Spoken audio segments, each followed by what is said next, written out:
Hello my fellow gardening gals and guys, welcome back to my channel, Serenity Now Garden. My name's Jeannie and I garden in central Minnesota in a zone 4B.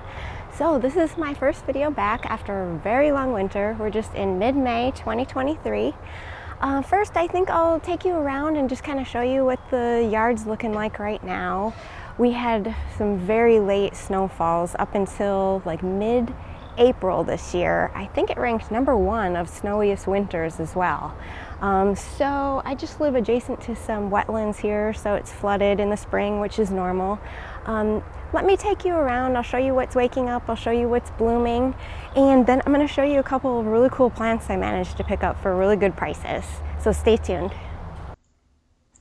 Okay, so I'm just going to take you to my front bed here first. Just wanted to show you a couple of things that just started blooming. As you can see, the bed's just waking up. We have some perennials coming out of dormancy. And I have some alliums and some daffodils in the very back here. There's prairie fire crab apples that aren't blooming yet. So these daffodils I love. These are Thalia Daffodils. They are all white. They were planted about 4 or 5 years ago and they naturalized very well. The all white just looks so elegant on a dark background. I think they look really good next to these Wichita blue junipers. So I've been very happy with those. I get all my bulbs from vanengelen.com. Not sponsored, but very happy with their service and their products. Here we have a Globemaster allium that's just emerging. I love Globemaster alliums. I have 6 of them up here and they doubled. Can't wait to see those. A few more Thalia Daffodils that are just like about a week behind from the other ones. These don't get as much light back here, but they do great, and the gold creeping Jenny in the back looks good too next to it. On the other side of my property here, this is a Japanese lilac, and I just planted last fall some bulbs here. They are white petticoat daffodils. Now, as you can see, these are kind of short. They were supposed to be 8 inches tall, so maybe next year they'll naturalize a bit better and come in a bit taller. They're very cool shape, a large bell with just like a star petal behind it. So cool. Very unique looking. Very happy with those. Let me share with you the hanging basket I decided to go with this year. This I only got for $14.99. I am so happy. I will kind of share, these are petunias obviously, but I'll share where I got this, a little more information about it when I share my plant haul. Here's my Minnesota strain redbud that's just budding up. It's not open yet here. Let me get a little closer so you could see. I highly recommend redbuds. They could take a bit of shade. Not open yet, but I'll share a picture of what it looks like today because these are really eye-catching. They're so pretty. You see that? So for a few weeks they'll look really great like that, and then they'll leaf out.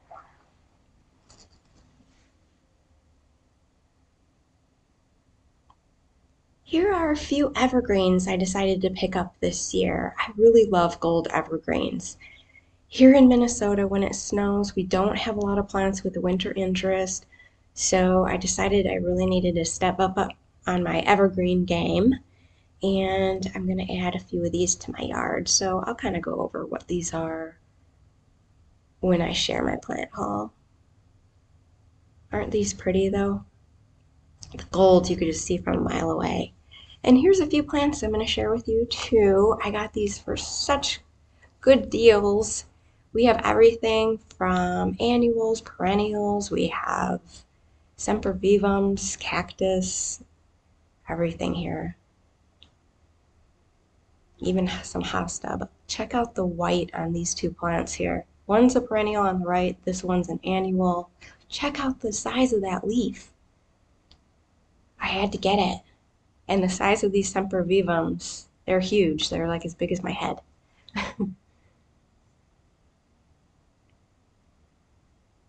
Here's my side yard. Nothing much to show. It's just kind of waking up. I am very pleased with how many of my succulents came back. They were cold hardy, but you just never know in our winters what's going to come back sometimes because they could be so harsh. We got some Scotch moss. We have more sempervivums. This is a Himalayan sky sedum. So pretty. I decided to buy more of that. We even have some mini evergreens in these beds. This is what I consider my rock garden. Haven't cleaned it up completely yet, so excuse me for all of the leaves. We have a little evergreen there, arborvitae.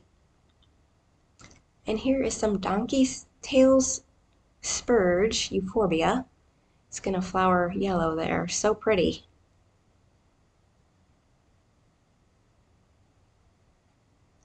And yeah, all these sempervivums came back, so I am happy with that. Let me just show you my side yard here. We just put this in last year, trying to create a privacy hedge from that fence there. Everything's just waking up. Here's a project. I told you last year I'm going to be putting a fenced-in vegetable garden here with raised beds, but we decided to put a hold on that for about a year or two while we're dealing with another household project. So this year I think I'm going to do some cut flowers and a few vegetables that don't have to be fenced in, that critters will kind of leave alone. I had to raise it up there a bit. It was dipping down, so I put some dirt. I'll share that with you in a subsequent video. Really exciting project though. I'm excited about it. Check out this plant here. This is a proven winner's candy corn spirea. This emerged from dormancy bright red, and now it's turning like an orange. Then it'll turn chartreuse with pink flowers. This plant is amazing. Love it. And we just put this bed in also last year. A lot of goldeneye barks, a lot of clearance plants, so I'm happy to see they all came back.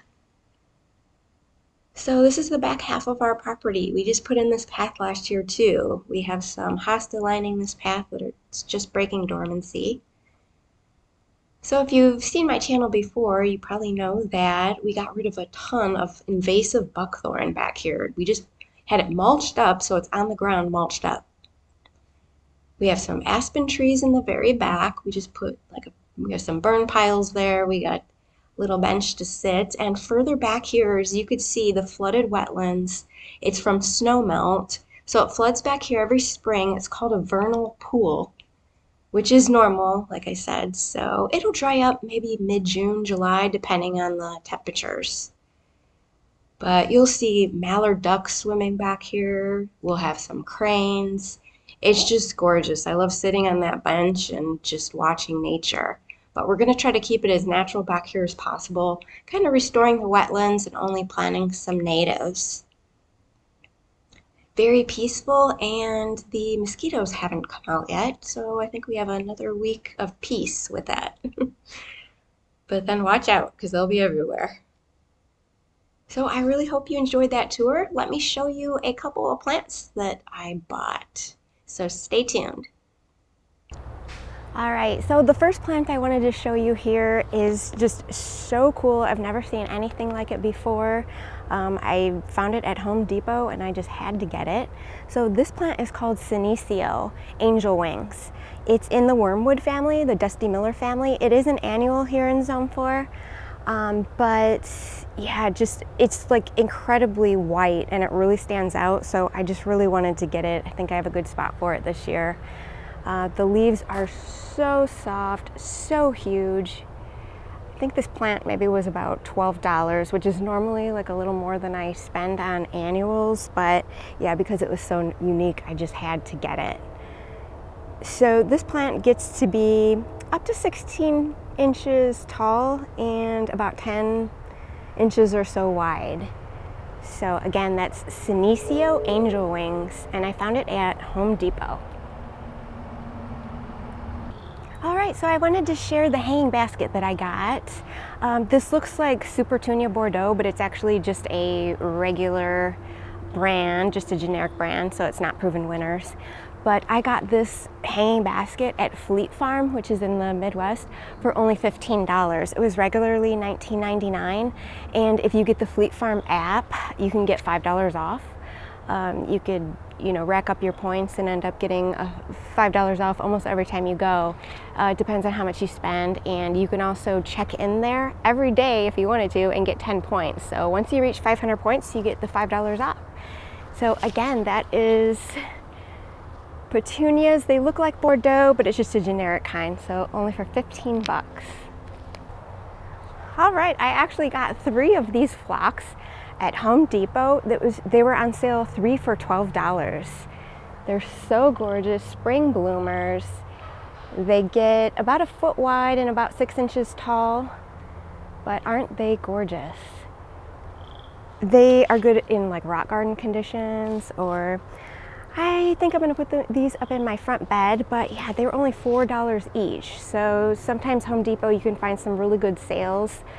Every week, sometimes they kind of feature a different plant that's for sale, and it's just like their generic Home Depot brand. So that was creeping phlox. Okay, so 2 annuals I got. I think I'm gonna create some hanging baskets with these. This is Dichondria Silver Falls. These are proven winners plants. I got them for $4 each at Home Depot. And these are really cool silvery. They're drought tolerant, heat tolerant. They could take some shade. And they grow like 2 feet long, so they're really good spillers for hanging baskets or containers. Okay, this is a really unique plant that I don't have in my landscape yet. I love silver, gray, bluish type foliage. It really stands out from afar. Kind of get a closer look there. This is called Valerifinus artemisia. So it's in the wormwood family. This is a perennial here in Zone 4. Same family as silver mound artemisia. And I've always had really good luck with that, especially in poor soil, or it's pretty drought tolerant. So this will grow a couple feet tall and wide. And actually it does bloom June through August. It has these little yellow flowers. Let's see if you could see that on the tag there. I didn't really get it for the flowers, I got it for the foliage, but it's very pretty nonetheless, so I'm excited to plant that. You'll see it on my next garden tour. All right, so next plant here is perennial in my zone, and these are lupins. They are gorgeous. I don't know about you, but if I ever pass a blooming lupin at a garden center, I just feel like I have to have it because they're so pretty. So let me show you a closer look.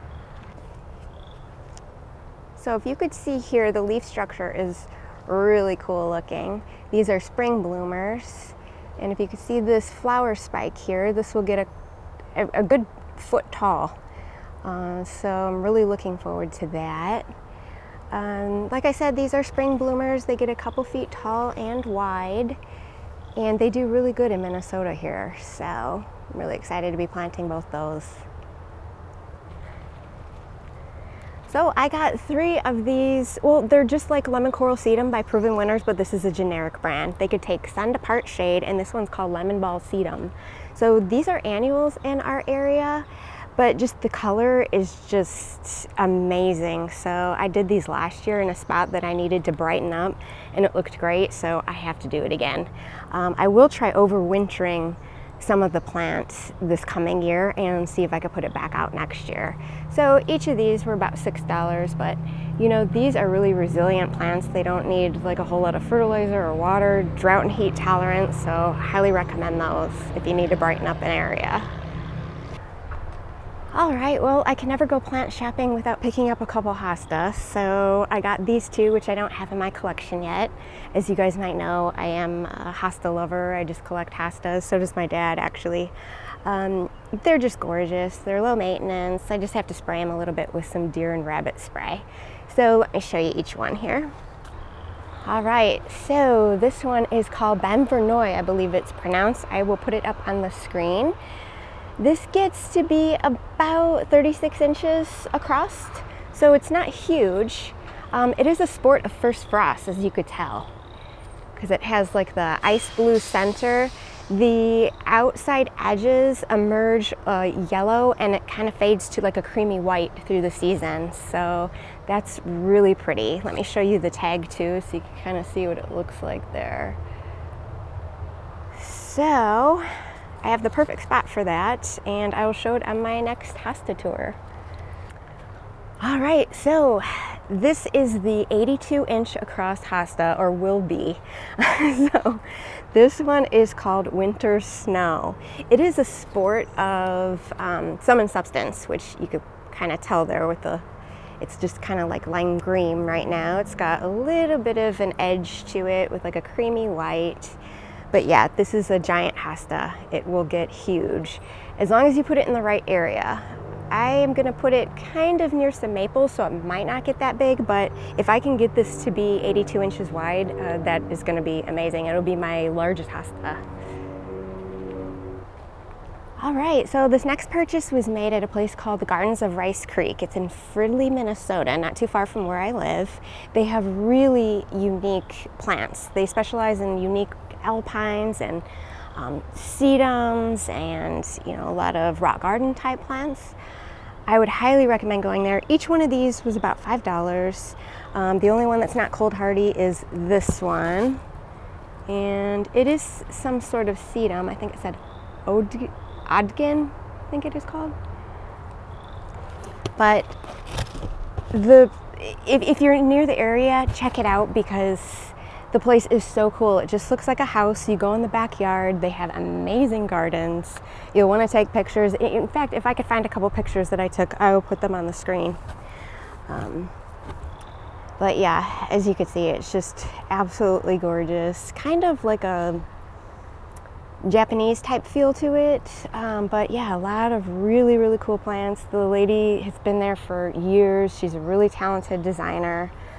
So I highly recommend going there. They're only open every Saturday from like April to October. So make sure you go on a Saturday. But let me just kind of show you these really quick. Here's a cold hardy cacti, or cactus, just one. It will flower. This is just a mini Dianthus. I think it's Kahori. Not sure. She said it will flower red. This is called Himalayan Sky Sedum. I do have this in my rock garden already. I highly recommend sedum if you just need to plant something that maybe in a poor soil, rocky or sandy, maybe you don't get to water it very much, and you just want to plant something pretty that will kind of crowd out the weeds. Sedum is really the way to go, especially if it gets full sun or at least partial sun. So yeah, this came back and I just wanted to get another because I loved it so much. It's ice blue. Let's see, this is called a drab. Cool alpine type rock garden plant. I got two of these. These kind of look like, when they grow, like they'll just keep spreading. These kind of look like mini brains, it looked like, that she had. So that's just in the sedum family as well. I think it's called plush carpet. And here's a Sedum Sieboldii. So these will all spread. This one almost looks like Irish moss. Let's see. It's Minuartia Cabot.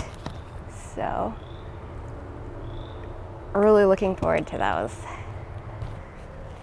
So this one is called a Delmara pink ice plant. Let me show you that a little closer. In the succulent family as well, sedum family. So this is just, we'll get like about 6 inches high and a couple feet across. So as you can see, it's gonna bloom really pretty there. So this drought tolerant, pretty heat tolerant, and can take poor soils. So I might put this near my rock garden as well. All right, and whenever I see really big sempervivums anywhere, I have to get them. So I got these at Home Depot for just $5 each. This one's Royal Ruby, hens and chicks. This one's called Carmen. So yes, they're in the succulent family, but they are cold hardy, so they'll come back every year. And just check out the size. And these reproduce with little babies they're shooting out there. So yeah, that'll go in my rock garden as well. These also are really good, like at the base of a tree. if like maybe the sun's setting, gets the really hot afternoon sun and you don't know what to plant there, because they're just so easy. It's just like almost impossible to kill these guys unless you overwater. So really highly recommend those. And oh my gosh, we're still going here. I got a lot of stuff. So these are my $2.99 perennials. I got these from Menards, which is just like a big box store here in the Midwest. And also, actually, they were probably less than $2.99 because I got a 11% off rebate too. So let me just show you quickly each one. This is Columbine. It is a mixture of the colors. This is the spring bloomer. I have this in another area. I'll try to put a picture of what it looks like there, fully bloomed. But these bloom for a good couple of weeks, even though they're just a spring bloomer. So I have these planted under some maples that get the afternoon sun, and it's actually doing pretty good. So kind of shows it's a pretty resilient plant. Okay, so this is Fuzzy Wuzzy Lamb's Ear. This can take full sun. This is the kind that blooms like lavender spikes. Could take kind of poor soil, drought tolerant, heat tolerant. I really wanted to try that out. I think the foliage will get to be a little more white as time goes on. So we'll see how that goes. Just gets a couple feet across. And here I got some Liatris. I love Liatris. It'll spread for you a bit. This one is Floristan Violet, so I'll try to put a picture. I'll probably put it where I have my other Liatris. So it's good if you really want to just kind of fill up an area that you don't know what to do with. It kind of blooms a little bit higher, so I put it in the back, a couple feet tall. Like I said, it'll spread, and it's great for having as a cut flower, and it's a long bloomer. So I got 2 of these Stonecrop sedums. This one's called Summer Glory. I'll put let me just show you the picture of what it looks like when it's fully bloomed. Look at those pink flowers. So pretty. And like I said, sedums are just so easy. They spread. You can split them as much as you want. And yeah, can't wait for that. They'll take poor soil. We have another here. This one's called John Creech. Similar looking to the other one. It's got some pink flowers, so that'll spread. And last but not least, we have some Speedwell, also called Veronica. So this likes full to part sun, and it does like moisture, but it's a real pollinator magnet. So this will get blue spikes. So I'll show you a picture of that too here. All right, almost done. I just got a couple evergreens to show you guys. So I was so impressed with my lemon thread false cypress this past winter. It was the only thing that was nice and gold in the back of our yard in the winter, so I really wanted to plant a few more. Now I couldn't find the lemon thread, but these are similar. It might just get 6 feet tall and wide instead of 4 feet tall and wide. So this is called False Cypress King's Gold. I got these for $15 each at Home Depot. There's a picture there for you. So I do notice that sometimes if you hold out to the end of the season, you can get these on clearance since they have such an abundance of these. If you don't see them at Home Depot, check Lowe's, because that's where we got our lemon thread last year on clearance for like $5. Oh, and last but not least, I hope you stuck around this long. This is a tamarack tree, also called a larch. We got this at Menards for $25, and this will get huge. Let me show you a close-up of the tag there. You could see it gets yellow in the fall. So that's pretty cool. Now these get to be very tall though. I'll put the stats on the screen. They're very cold hardy, down to zone 2, and they could take some flooding. So that's why we're gonna plant it kind of further back by the wetlands. So yeah, I'm very excited about that. I've always wanted a tamarack. Okay, that's all my plans for this week. I normally don't shop that much, but there was just so many sales for the first of the season that it just worked out that way. So I'm gonna go plant these up. I hope to come out with a video maybe every Friday this summer and in the fall. So if you could give me a thumbs up or subscribe to my channel, it would really help me out, and I'll see you guys soon. See you next week.